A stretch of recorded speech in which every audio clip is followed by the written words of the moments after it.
Inilah 6 tanda bahwa Allah menerima syalatmu. Solat adalah ibadah fardu ain bagi setiap orang Islam yang mukallaf dan solat merupakan tiang agama serta menjadi amal yang pertama kali akan dihisab di yaumil akhir. Sebagaimana Rasulullah telah bersabda, sesungguhnya pertama kali yang akan dilihat atau dihisab dari amal seorang hamba pada hari kiamat adalah ibadah solat. Bila ditemukan ibadah syalatnya sempurna, maka diterimalah solat dan seluruh amalnya. Apabila ditemukan syalatnya kurang yakni tidak baik, maka ditolaklah syalatnya dan seluruh amalnya. Hadis riwayat At-Tabarani.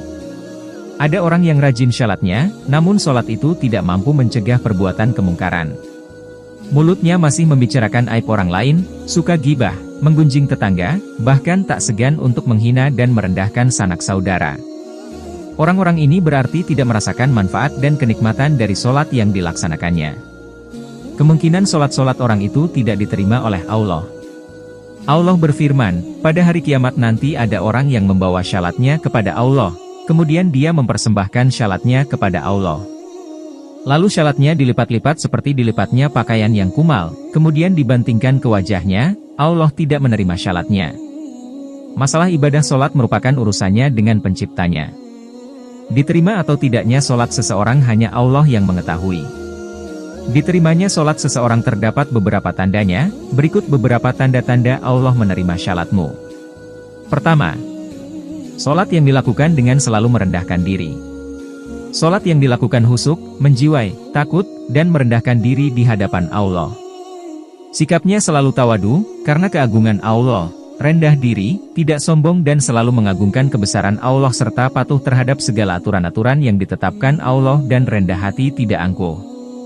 Kedua, tidak menyombongkan diri kepada makhluk Allah.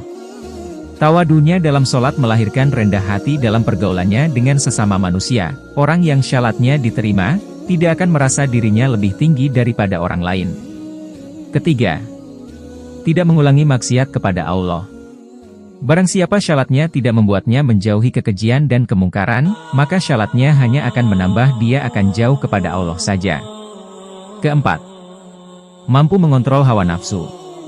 Barang siapa syalatnya tidak membuatnya menjauhi kekejian dan kemungkaran, maka syalatnya hanya akan menambah dia akan jauh kepada Allah saja. Kelima, selalu berzikir kepada Allah Subhanahu wa Ta'ala. Menyempatkan diri untuk berzikir kepada Allah Subhanahu wa Ta'ala meskipun urusannya di dunia sangat sibuk. Keenam, orang yang menyayangi orang miskin. Rasulullah Shallallahu Alaihi Wasallam bersabda, orang yang dermawan dekat dengan Allah, dekat dengan manusia, dan dekat dengan surga. Sedangkan orang yang bakhil atau pelit, jauh dari Allah, jauh dari manusia, dan dekat dengan neraka.